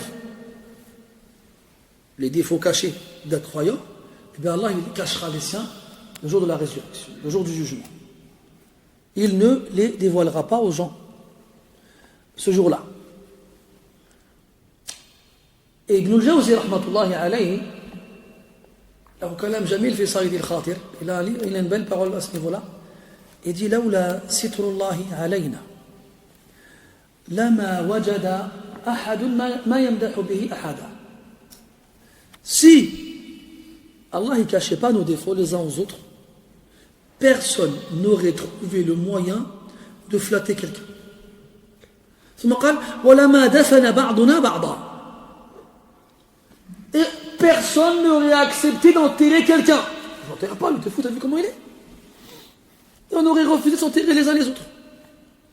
Ça veut dire quoi? Ça agit quand même ça. C'est-à-dire que le seul moyen qui te permet de dire Foulan, Tayyib, ou Foulan, Jamil, ou Foulan, Zaki, ou Foulan, Karim, il akhiri, c'est qu'Allah il a caché nos défauts. Ça veut dire quoi? Aussi. Ça veut dire que les défauts, ils te font oublier les qualités. Parce qu'on n'a pas dit que le fait qu'on ait tous des défauts, ça veut dire qu'on n'ait pas de qualité, non. On a des défauts, des qualités. Mais Allah Ta'ala, il fait que nos qualités soient visibles et que nos défauts, en partie, soient cachés. Pour qu'on arrive à penser du bien les uns des autres et qu'on arrive à s'aimer les uns les autres. Parce que si nos défauts étaient tous visibles, plus personne n'aurait vu les qualités qu'on a les uns les autres. Parce que malheureusement, on est comme ça. Nous, on est quelqu'un, on est des gens, nous, on oublie le khair avec un peu de mal. على كل حال donc الرسول صلى الله عليه وسلم dit إنك إذا اتبعت الريبة في الناس. Parmi les sens de riba aussi, التهمة مع الشك, c'est accuser quelqu'un avec le doute. Donc soit tu accuses quelqu'un avec la certitude, tu as des preuves, des arguments tangibles et irréfutables, soit tu n'en as pas. C'est que de la conjecture, c'est que des suppositions, des a priori. Exemple, tu as un voisin, tu sais qu'il ne travaille pas, il est chômeur, et un jour, tu le vois, il conduit un Porsche Cayenne. Tu veux? Qu'est-ce que lui, il fait avec une voiture comme ça? À tous les coups, lui, il a dû faire quelque chose de bizarre. Soit il a fait une magouille, soit il a volé, soit il connaît des gens bizarres. Tu vas commencer à te faire des soupçons, à soupçonner la personne. Alors que peut-être on lui a prêté, peut-être qu'il travaille, il est chauffeur, peut-être qu'il a gagné. Tu as vu, tu as des magasins, tu rentres, les lumières s'allument, vous êtes le millionième client aujourd'hui, moi j'ai rien demandé à personne. Hack les clés, Allah aounk. Peut-être que quelqu'un t'a vu dans la rue, il t'a trouvé sympa, tiens, je te donne ma voiture. Peut-être. Il y a un milliard de causes possibles, positives, bonnes. Pourquoi alors mettre en avant les négatives et les mauvaises? Je vais vous raconter une histoire qu'un cheikh m'a racontée. دعي أحد المشايخ في بلد إسلامي ليلقي على الناس دروسا, فحجز الناس أصحاب الاستضافة للشيخ غرفة في فندق فاخر جميل. ولبث الشيخ في هذا البلد بضعة أيام, فلما انقضت الدورة التي كان الشيخ يلقي فيها دروسه عاد قافلا إلى بلده, فذهب الرجل الذي حجز الغرفة في الفندق إلى الفندق ليدفع المبلغ المطلوب. فلما أخذ الورقة وجد مبلغا كبيرا جدا, اندهش من هذا المبلغ, فاستفسر من صاحب الاستقبال عن سبب غلو السعر, فاستحيا الرجل في الاستقبال أن يذكر له السبب, فقال اقرأ كل شيء مذكور على الورقة. فأخذ يقرأ عليها ووجد أن كل يوم كان الشيخ في غرفته وضعت زجاجة خمر, فكان سعرها يعني مضافا إلى السعر الإجمالي. فقال الرجل هذا مستحيل, هذا الشيخ هذا. فقال الرجل في الاستقبال, قالت انظر, نحن من عادتنا عندما ندخل في الغرف يوميا نقوم بتنظيف الغرفة ونستبدل الزجاجات, فإن وجدنا الزجاجة الأولى لم يمسها صاحب الغرفة تركناها ولم نأتي بغيرها. أما صاحبكم فكلما دخلنا الغرفة ذهبت الزجاجة, ولم نرى أحدا دخل الغرفة خلال إقامته في الفندق, فأين ذهبت الزجاجة ومن سيدفع ثمنها؟ فاستشاط الرجل غاضبا وأقسم بالله يمينا أنه لن يدفع للشيخ ما استهلكه من الخمر الملعونة. فاتصل بالشيخ فورا بصوت شديد كاد فوه يرعد ويبرق, يا هذا استبدل يا شيخ بيا هذا, ألا تستحيي تأتينا تلقي علينا دروسا تعظنا فيها وتأمرنا فيها بالمعروف, وأنت ترتكب مثل هذه الجرائم أتظن أن الله تعالى سيسترك؟ والشيخ رجل كبير في السن ما فهم، لماذا تخاطبني بهذه الطريقة؟ قال يا مجرم لقد كشف الله أمرك وفضحك، والله لئن لم تأتي فورا لدفع ما عليك دفعه والله لأخبرن الناس بك. فقال يا بني والله لا أفهم شيئا مما تقول. فقال ما خطب زجاجات الخمر؟ فقال الشيخ نعم، تلك الزجاجات التي كانوا يدخلونها علي كل يوم. قال الرجل نعم، ماذا فعلت بها؟ قال قمت بكسرها، أنا أدخل غرفة نجد فيه خمرا لا حاجة لي فيها، فكنت أكسرها وأرميها في قمامة المزبلة. فتجمد الرجل عبر الهاتف وعلم أن الشيخ ما كان يفهم هذا النظام وهذا الترتيب، وكان يقوم بإزالة المنكر على قدر استطاعته، فاعتذر واعتذر وذهب إلى صاحب الاستقبال ليدفع المبلغ كله. فإياك أن تستعجل في الحكم على الناس وإن بدا الأمر جليا. إذا كنت تعلم أن صاحب الفعل هذا الذي ظاهره سيء مسلم فالتمس له الأعذار وأحسن الظن به، فإن لم تجد ما تعذره به فلم نفسك وإن تحققت أنه فعل أو فعلا صاحب الجريمة فاستر عليه وادعو له بالرحمة والهداية واحمد ربك على العافية، فقد يبتليك الله تعالى ويعافيه. Donc c'est une histoire en rapport avec ça justement. C'est Cheikh Sarhan Hafidahullah Ta'ala qui m'a raconté cette histoire-là. Il m'a dit un cheikh parmi les savants, il a été invité dans un pays musulman pour donner une série de cours dans différentes mosquées. Donc bien sûr ils ont fait honneur au cheikh et quand il est arrivé dans le pays ils lui ont pris une chambre dans un hôtel de luxe. Donc le cheikh il allait à la mosquée le matin, il laissait pour rose, et quand il était fatigué il retournait dormir dans sa chambre. Il est resté quelques jours. À la fin du séminaire, donc le cheikh on le raccompagne à l'aéroport et il retourne dans son pays. Après l'organisateur il se rend à l'hôtel pour payer la note. Quand il arrive à l'accueil et qu'on lui donne la facture, il constate un montant énorme, beaucoup plus grand que la simple réservation de la chambre pour le nombre de jours qu'il a passé là-bas. Alors il dit pourquoi le prix est aussi élevé? L'homme à l'accueil, il a eu honte de lui dire. Il dit écoute, c'est mentionné sur la feuille, t'as qu'à la lire. Alors il retourne lire la feuille et qu'est-ce qu'il y trouve? Il trouve pour chaque jour passé dans la chambre et le bouteille d'alcool qui a été consommé. Il dit c'est pas possible. Tu sais c'est qui va dans la chambre? C'est Cheikh Foulan.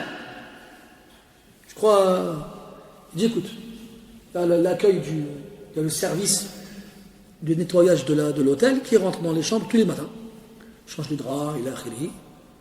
Et il y a une bouteille d'alcool, de vin, dans le frigo de la chambre.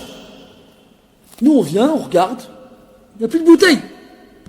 Alors on la remplace par une autre. Si la bouteille personne n'y a touché, on la laisse. Ton cheikh, tous les jours, la bouteille disparaissait. Et chaque fois qu'on la remplaçait, le lendemain, elle repartait. C'est qui l'a pris? Et là, l'organisateur, il devient rouge de colère. C'est quoi ce cheikh? A'udhu billah. Wallah, il va voir. Wallah, je ne payerai pas la facture. Il la paye. Il va voir. Après, quand il est au téléphone, il lui dit toi là. Alors, comment c'était? Ayo, cheikh, al-fadil, al-habib. صار عدوا بغيضا بعد أن كان وليا حبيبا. Il est devenu un ennemi farouche après avoir été un ami chaleureux. Alors il lui dit tu crois qu'on ne sait pas ce que tu as fait? T'as pas honte? Tu veux nous donner des cours et tu fais des choses comme ça? Allah, il t'a dévoilé. Et tu verras. On va te dénoncer. Le cheikh dit, mais je comprends rien ce que tu me racontes. Il dit, en plus, tu fais l'innocent. Tu fais la sourde oreille. T'as pas honte. Et plus il lui parle et plus il s'énerve, et plus le cheikh de l'autre côté du téléphone, il comprend pas. Il dit, écoute, je comprends rien de ce que tu me dis, explique-moi. Il lui dit, écoute, on sait ce que tu as fait. On est au courant pour les bouteilles d'alcool. Ça te dit rien? Il dit, oui, les bouteilles d'alcool. Qu'est-ce qu'elles ont? Ah, tu reconnais? Ben ouais. En plus, t'as pas honte. Je dis, mais la première fois que je suis rentré dans la chambre, j'ai voulu boire quelque chose, j'ouvre le frigo, je trouve une bouteille de vin. Billah. Je ne peux pas rester dans une pièce où il y a du vin. J'ai jeté à la poubelle. Je l'ai cassé, j'ai jeté à la poubelle. Le lendemain, je rentre dans l'hôtel, j'ouvre le frigo, il y en a une autre. Ben, je l'ai cassé, j'ai jeté à la poubelle. Le lendemain, je rentre dans l'hôtel, et chaque jour où je rentrais dans la chambre, je retrouvais une bouteille. Là, je la cassais, et je jetais à la poubelle. Et là, l'enquêteur a dit, ah ouais, j'étais complètement à côté de la plaque. J'étais complètement à l'opposé de ce que tu me racontes. Si tu savais ce que j'ai cru, Cheikh, excuse-moi, il s'est confondu en excuses. Et après s'être excusé, il a été à l'accueil et il a payé la note. Shahid, quand tu vois un de tes frères faire une chose en apparence qui semble mauvaise, ne te précipite pas à l'accuser avant de lui avoir cherché des excuses. Wallahi, ma ablagha kalam Allah. Il n'y a pas plus éloquent que la parole d'Allah subhanahu wa ta'ala. Allah dit dans le Coran, لولا إذ سمعتموه ظن المؤمنون والمؤمنات بأنفسهم خيرا. Dans ces quelques mots-là, il y a une hikmah incommensurable. Dans l'épisode où Aïcha radiyallahu anha a été accusée à tort, Allah il reproche aux Sahaba radiyallahu anhum d'avoir cru que quelqu'un comme Aïcha radiyallahu anha fasse une chose pareille. Pas d'avoir cru à 100% que l'histoire, d'avoir douté de peut-être que Abu Ayyub Ansari radiyallahu anhu était avec sa femme. Et il parlait de cette histoire-là. Et la femme d'Abu Ayyub, elle lui dit, qu'est-ce que tu en penses? À ton avis? Est-ce que... Abu Ayyub dit, tais-toi! Aïcha khayrun mink. Tu l'aurais fait toi? Il dit, Aïcha est meilleure que toi. Tu l'aurais fait toi? Je dis, non, je ne l'aurais pas fait. Eh bien, comme toi, t'asta'zim, tu dis, c'est pas possible que je fasse quelque chose comme ça. Eh bien, celui qui est meilleur que toi, mais bab awla. Et Allah Ta'ala, il a repris ça dans le Coran. لولا إذ سمعتموه ظن المؤمنون والمؤمنات بأنفسهم خيرا قالوا سبحانه وقالوا هذا إفك عظيم. Que les croyants et les croyantes pensent du bien d'eux-mêmes. D'eux-mêmes. C'est comme toi. Tu penses du bien toi quand même. Tu dis, moi demain quelqu'un me propose du vin, je ne le boirai pas. Astaghfirullah, je ne bois pas du vin. Moi demain quelqu'un me propose de faire zina, je ne le ferai pas. En tout cas, je ne fais pas zina. Moi quelqu'un demain me propose de voler, enfin, je ne vais pas voler. Tu as une bonne opinion de toi-même. Eh bien, comme tu as une bonne opinion de toi-même, tu dois en avoir une de tes frères et de tes sœurs, des musulmans. Surtout ceux qui sont mashhoud lahum bil khayr, wal fadl, wal salah. Surtout ceux à qui on a, de qui on a témoigné le bien et la piété, et ainsi de suite. Donc, et dans ce sens-là, Allah nous a interdit de nous espionner les uns les autres. Allah dit, wala tajassasu, ne vous espionnez pas. Donc on ne doit pas chercher nos défauts les uns les autres. On ne doit pas s'accuser à tort sur du doute.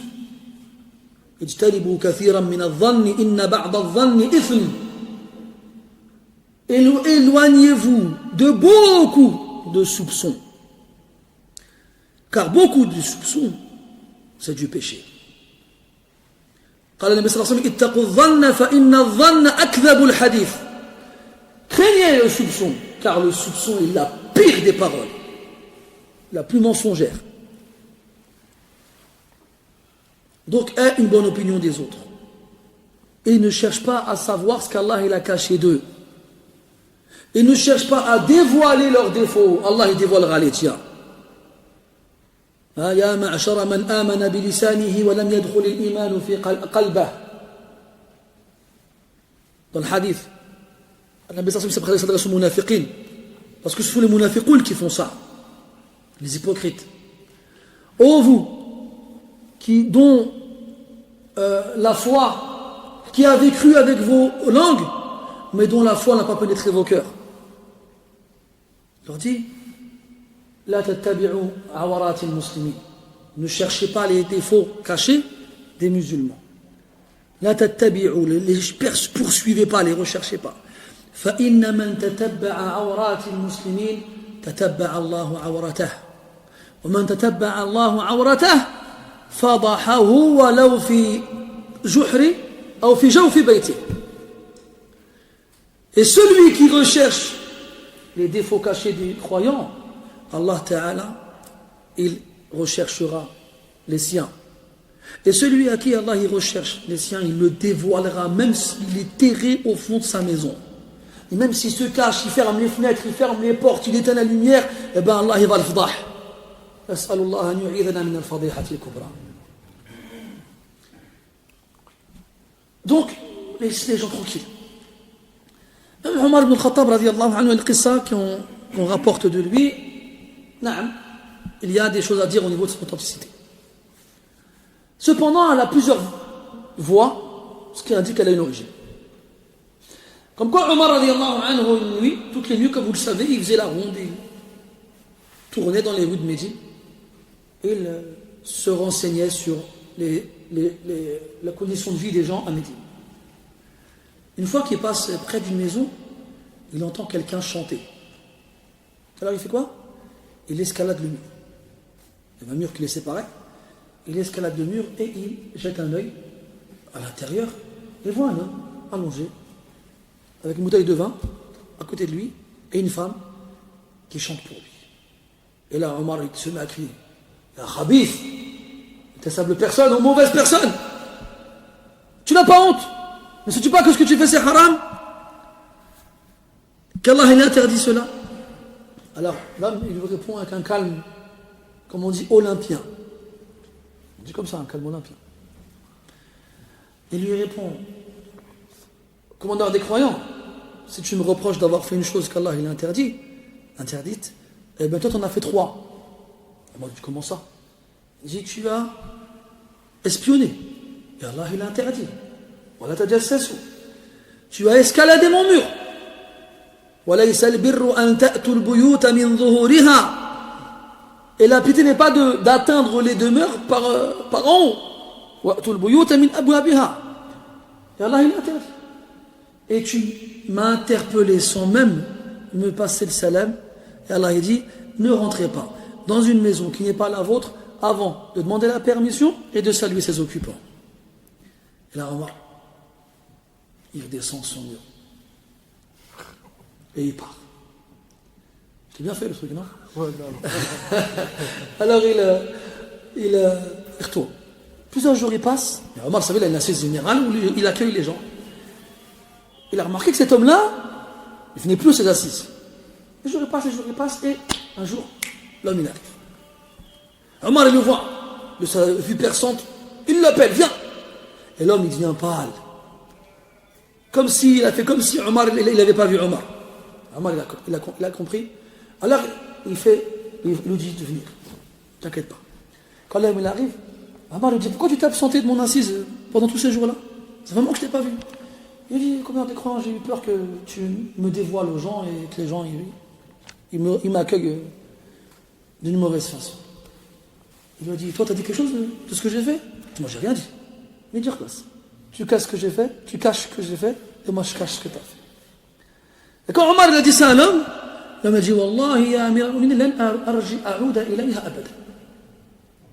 Quand il a vu qu'Omar il est dans une position de force, c'est le calife. Amir al-Mu'minin, il a qu'un mot à dire et il se fait fouetter, ou là il se fait frapper, ou là il se fait...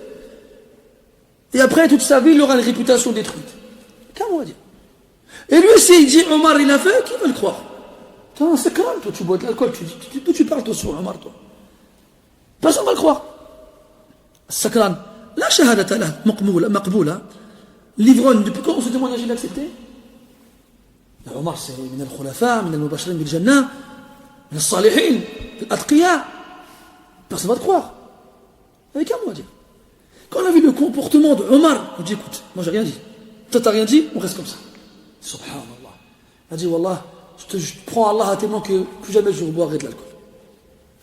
Voilà l'impact du comportement, du bon comportement chez les gens. Wallah, le bon comportement, il améliore les mauvais et il guide les égarés. Bien sûr, binillah subhanahu wa ta'ala. Puisque celui dont le cœur il est aveugle, wallah, tu peux faire tout ce que tu veux. وَلَوْ جَاءَتْهُمْ كُلُّ آيَةٍ حَتَّى يَرَوُا الْعَذَابَ الْأَلِيمَ. طيب.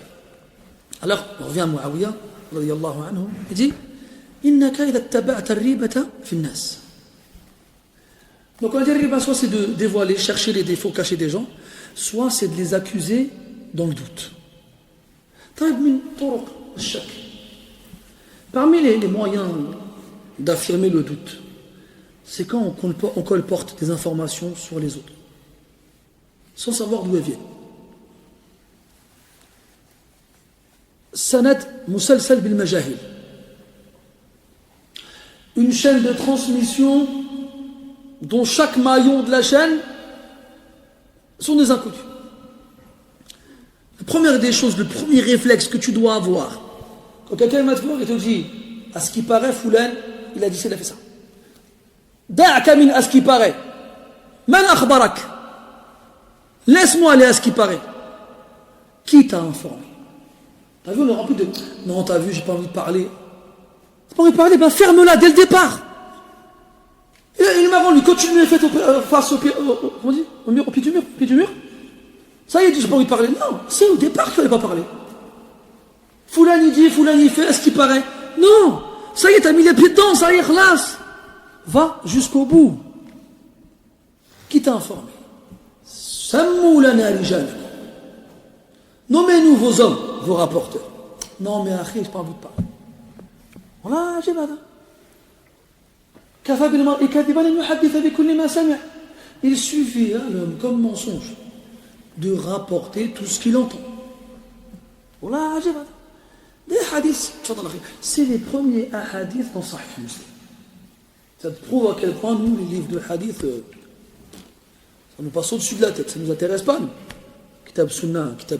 Où Sunnah où le Kitab où Lam yahfad al-Qur'an. Lam yadrusu. لم يقرأوه أما السنة فحدث ولا حرج وكل يرى وصلا بليلى ولكن ليلى لا تقر لهم بذاك. Ils prétendent tous avoir une relation avec Leïla. Vous savez, c'est les poètes à l'époque, il y avait les Qais wa Leïla, les Roméo et Juliette de l'époque. Leïla, c'était la Juliette. Et il y a plein de poètes qui commençaient à sortir de nulle part et disaient Leïla par-ci, Leïla par-là. Oh, vous étiez comment à être amoureux de Leïla?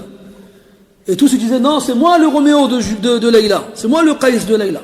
Tous ils disaient Kullun yadda'i waslan bi Leïla. Tous ils prétendaient avoir un lien avec Leïla. Walakin Leïla la tuqirru lahum bidhaka. Mais Leïla, elle disait non, mais pas d'accord avec elle, qu'est-ce que je peux raconter là? Limite, vous me faites passer pour une fille qui dit oui à tout le monde. Non, les femmes nobles, elles ne sont pas comme ça. Donc ils viennent, Kitab wa Sunnah, Kitab wa Sunnah, Kitab wa Sunnah, ya akhi. Il est où le Coran et la Sunnah chez vous? Du haut de mes quelques années d'expérience, j'ai eu l'occasion de lire des livres de hadith. J'ai proposé à des gens de m'accompagner, me disent ça sert à quoi? Voilà, je ne croyais pas mes oreilles. On est parti lire l'Adab al-Mufrad, al-Shama'il, al-Muwatta, al-Arba'in et à l'akhirihi. On leur dit, ils disent non, ça sert à rien. Voilà, mais je ne comprends pas, moi, ça sert à rien. Voilà. Comment tu peux dire suivre la sunna, tu sais pas, tu sais même pas il y a quoi dans les kutub de la sunna, tu sais pas. Tu sais pas il y a quoi dedans, tu sais pas. Wallahi, c'est comme Sahih al-Bukhari, qui ici remet, de normal, nous précisons, remet en cause ce livre-là. Personne. Qui renie le fadl de l'imam al-Bukhari, personne. T'as déjà lu le Bukhari entièrement toi? Non, bzaf le Bukhari. Oh, طويل. رياض صالحين؟ Non. بزاف رياض صالحين. طويل. عمدة الأحكام؟ بزاف. الأربعون النووية. Wallah, il y a des gens qui n'ont jamais lu d'enfant.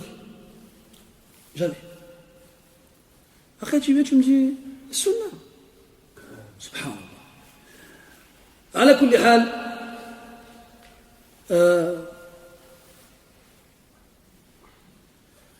je sais plus pourquoi je disais tout ça. Aïnouni. Hein? Non, après. Attends, tu m'as hein? C'est parti avec moi. L'histoire de Omar. Après, on a parlé de Qais et de Layla. Après, on a dit que les gens ils prétendent suivre la Sunna. Ah, na'am. Donc, on parlait des hadiths dans Sahih Muslim. Les premiers hadiths du kitab. Vous aussi, vous avez pas lu Sahih Muslim. Hein? Et الشاهد c'est dans des hadiths مشهورة معروفة كفى بالمرء كاذبا أن يحدث بكل ما سمع. Il suffit à l'homme comme mensonge de répéter, de rapporter tout ce qu'il entend. On va te voir, ah, tu sais que Fulan il a dit ça, ce qui est pareil, il a fait ça. Ah ouais, comment tu sais toi? On me l'a dit. Qui te l'a dit? T'as vu, je préfère pas le dire. Non, je veux que tu me le dises. Dis-lui, من حسن حظك أننا لسنا في بلد إسلامي وإلا لجررتك إلى المحكمة ليقيم عليك القاضي الحد حد الفرية وهو الضرب أو الجلد. Tu as de la chance qu'on n'est pas dans un pays musulman. Sinon, je t'aurais tiré jusqu'au tribunal le plus proche pour que le juge il applique sur toi la sentence de la... Comment on dit ça en français? C'est pas la calomnie, c'est la diffamation. La diffamation, c'est ça exactement, la diffamation. Vous savez qu'en France, c'est un délit la diffamation. Tu peux aller au tribunal, porter plainte pour diffamation. Eh bien, chez les musulmans, c'est pareil. Quelqu'un, il parle sur toi, il ment sur toi, hop, tu le ramènes chez le juge. Il a dit sur moi ça, c'est pas vrai. Bah, vas-y, on va le fouetter, on va voir. Comme ça, les gens ils tiennent leur langue. Parce qu'ils savent que s'ils parlent, ils vont prendre des coups de fouet. Mais nous, aujourd'hui, les gens viennent voir, nous disent quoi? Un tel, il a dit ça. Et quand on leur demande des noms, ils ne donnent pas, mais on accepte quand même ce qu'ils nous disent. Normalement, tu n'acceptes rien de quelqu'un sur quelqu'un sans preuve ou sans témoignage. C'est pas plus difficile que ça. طيب on revient au hadith. Il dit tu vas les pervertir. Si tu te bases sur les doutes que tu as pour les accuser, pour avoir une mauvaise opinion d'eux, pour les espionner, pour chercher à dévoiler leurs défauts ou leurs péchés cachés, tu les pousseras à devenir mauvais. Tu vas les pervertir. Pourquoi? Parce que l'île Asaf, il y a des gens qui, quand ils savent ce que tu penses d'eux, ils sont pris par l'orgueil, ils sont pris par la colère. Ah bon, il croit ça de moi? Eh bien, il va voir, je vais lui faire ce qu'il croyait de moi. Donc tu les pousses, justement, à cause de ta mauvaise opinion envers eux, à faire ce que tu pensais d'eux. Si tu veux que les gens restent bien, fais-leur voir que tu as une bonne opinion d'eux. Quand bien même, il est quelqu'un de douteux. Tant que ce n'est pas une certitude, fais-lui voir que tu as une bonne opinion de lui. Montre-lui que tu es content quand tu le vois. Parle-lui gentiment et poliment. Il va se dire, lui il est conscient de ce qu'il est. Il sait comment il est. Chacun est son propre docteur. Il va te voir, il va dire, Masha'Allah, quand il me voit, il m'accueille, on dirait, je suis en saleh. Il ne sait pas, je fais quoi quand je suis chez moi. Après, tu vas finir par te sentir mal par rapport à ce que tu es et par rapport à comment il t'accueille. Et bien, tu vas dire, peut-être qu'il faudrait que je sois digne de la pensée qu'il a de moi. Et que je lui donne raison dans l'opinion qu'il a de moi.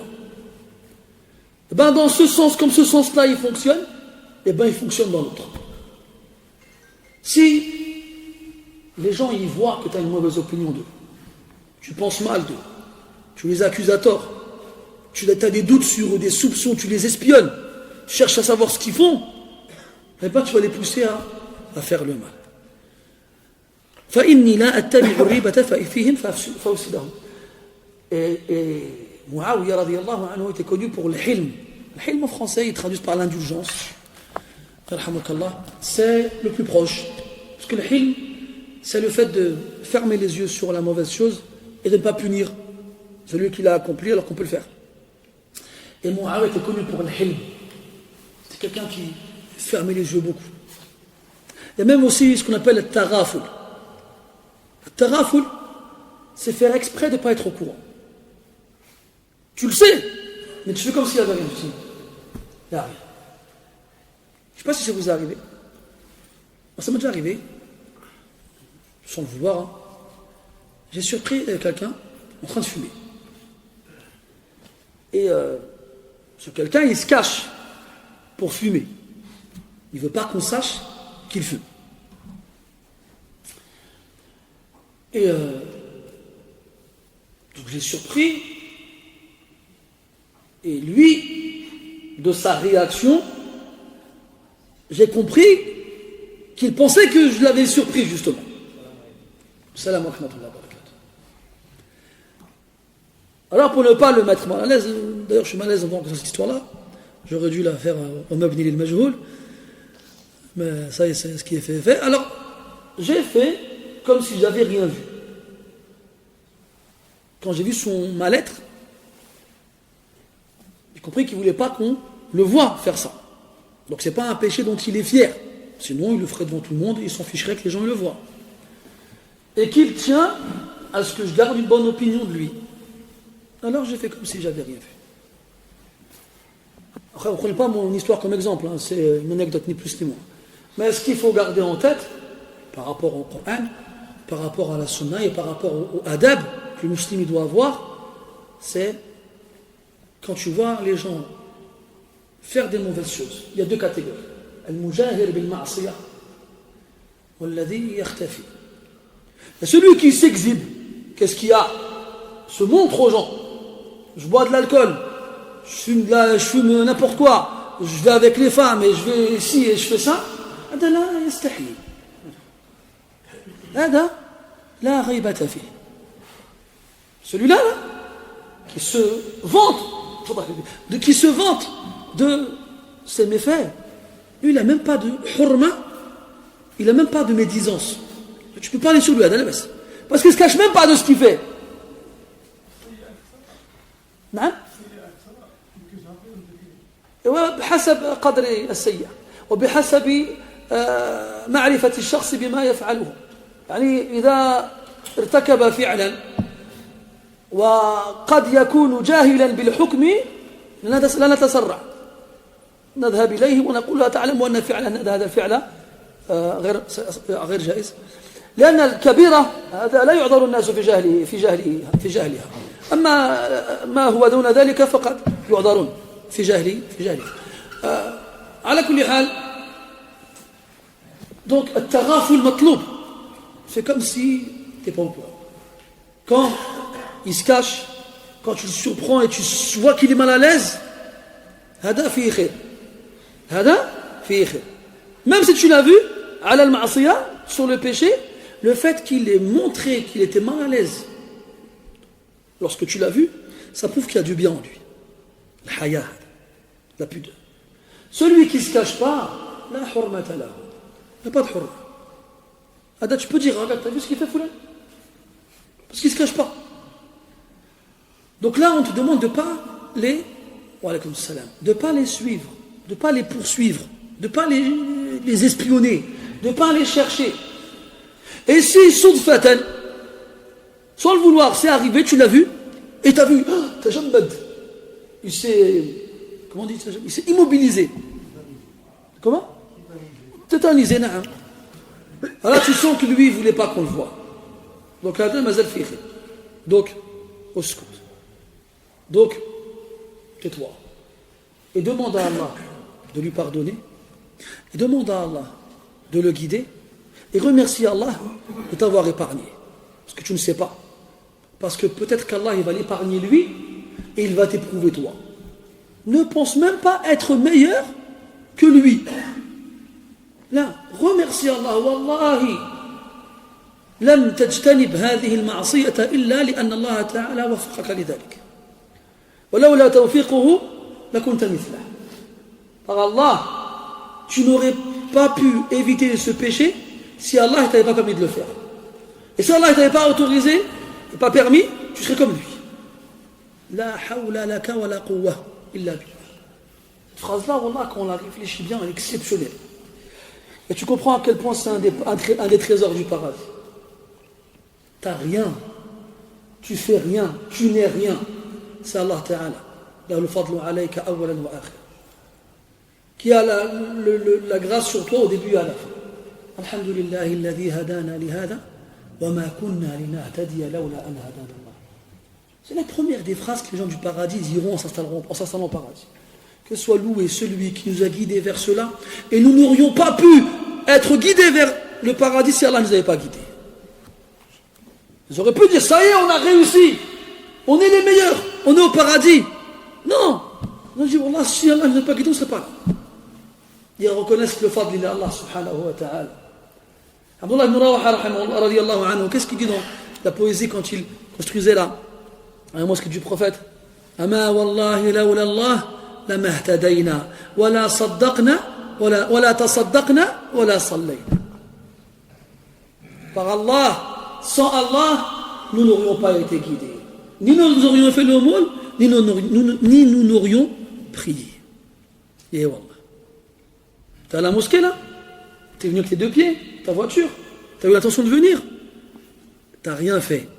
C'est Allah qui t'a choisi et c'est Allah qui t'a permis.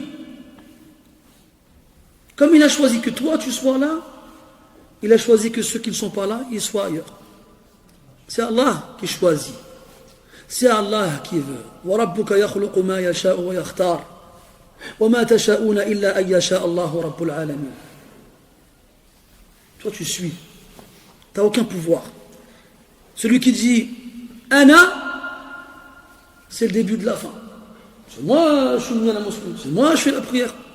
La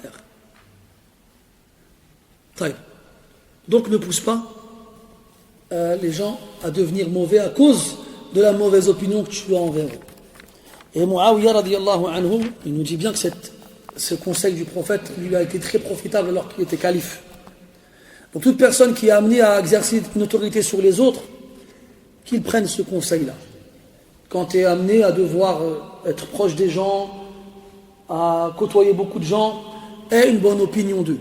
Ne cherche pas à savoir ce qu'ils font quand ils ne sont pas avec toi. Ne cherche pas à savoir ce qu'ils font quand ils se cachent. Reste sur ce que tu vois d'eux. Et aie une bonne opinion d'eux. Et ne les espionne pas et ne cherche pas à voir ce qu'Allah il a voulu que ça reste caché.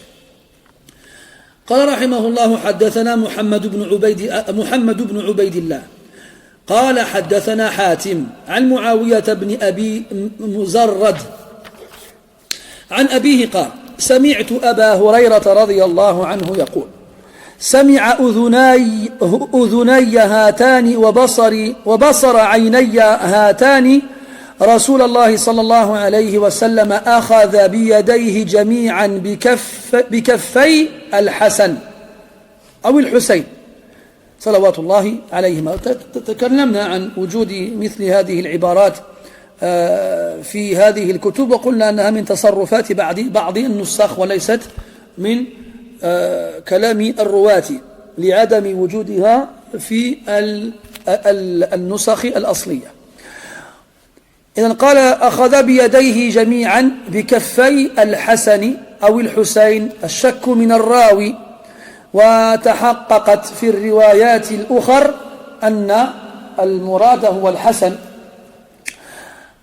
إذن أخذ بيديه جميعا بكفي الحسن أو الحسين وقدميه على قدم رسول الله صلى الله عليه وسلم ورسول الله صلى الله عليه وسلم يقول ارقه أي اصعد. قال يعني أبو هريرة رضي الله عنه فرق الغلام حتى وضع قدميه على صدر رسول الله صلى الله عليه وسلم. حتى تتصوروا جيدا، النبي صلى الله عليه وسلم جالس وقد مد رجليه، والحسن واقف على رجلي النبي صلى الله عليه وسلم، والرسول آخذ بيديه يعني بيدي الحسن، وقال له ارقه يعني يصعد.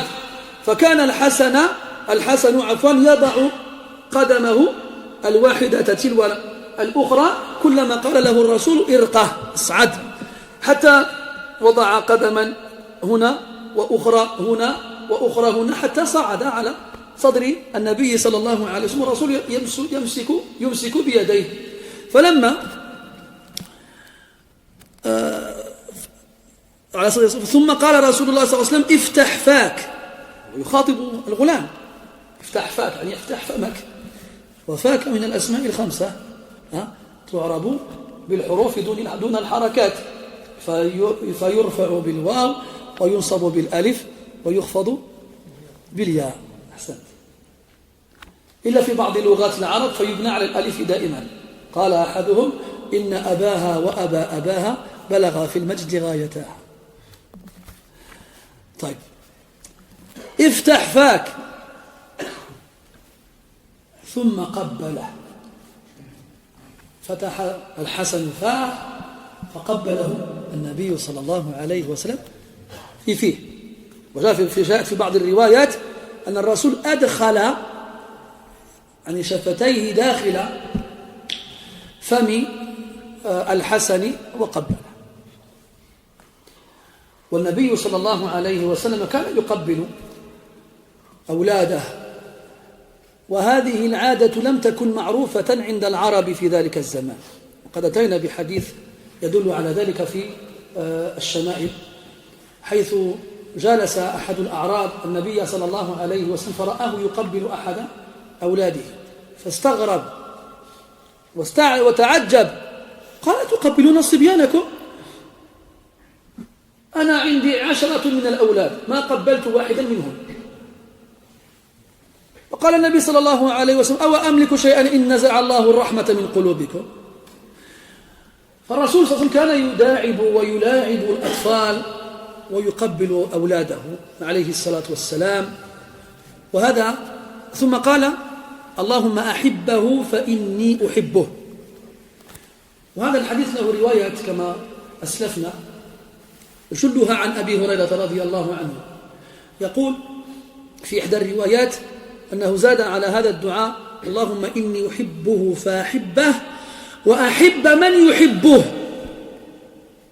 وكان أبو هريرة رضي الله عنه يقول والله ما رأت عيناي بعد ذلك الحسنة إلا فاضت من الدموع، والله أحببت الحسنة بعد ذلك حبا شديدا. وهذا شأن من يرغب في أن يحبه الله، حيث دعا النبي صلى الله عليه وسلم بذلك الدعاء. والحسن والحسين كما لا يخفى عليكم، وكما أخبر بذلك النبي صلى الله عليه وسلم، سيدا شباب أهل الجنة. وهذا الحديث ذكره المصنف رحمه الله تعالى في هذا الباب، وهو الانبساط إلى الناس. فهذا الانبساط، هذا الانفتاح وعدم الانقباض ليس خاصا بكبار الناس أو بكبار القوم أو بالرجال دون الأطفال، بل النبي صلى الله عليه وسلم كان ينبسط للجميع، صغيرا كان أم كبيرا، شريفا كان أم وضيعا عليه الصلاة والسلام. وهكذا ينبغي أن نكون. وبالتالي نوجه نصيحة إلى الإخوة في المساجد، حيث نجد فيها بعض الغلمان وبعضهم أصغر من بعض، وقد يصدر من بعضهم تصرفات تليق بالأطفال من عدو وصراخ ورفع صوت وغير ذلك، فيجب علينا أن نصبر معهم.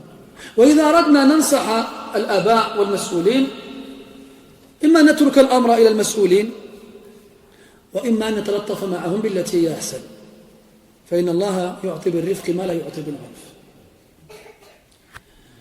فإن الله تعالى يعطي بالرفق ما لا يعطي بالعنف. طيب. Il reste 30 secondes. Je n'ai pas le temps pour la traduction du hadith suivant. Donc, la semaine prochaine, Inch'Allah ta'ala, on commencera le dars avec la traduction de ce hadith-là. À moins que vous appreniez l'arabe entre-temps et que vous alliez voir vous-même dans les livres qui expliquent le hadith. Sinon, on demande à Allah tabaraka wa ta'ala de nous donner une science utile et de nous accorder la réussite pour œuvrer de façon pieuse. Subhanakallahumma wa bihamdika ashhadu an la ilaha illa ant nastaghfiruka wa natubu ilayk wa sallallahu ala nabiyyina Muhammadin wa ala alihi wa ashabihi ajma'in walhamdulillahi rabbil alamin wa barakallahu fikum.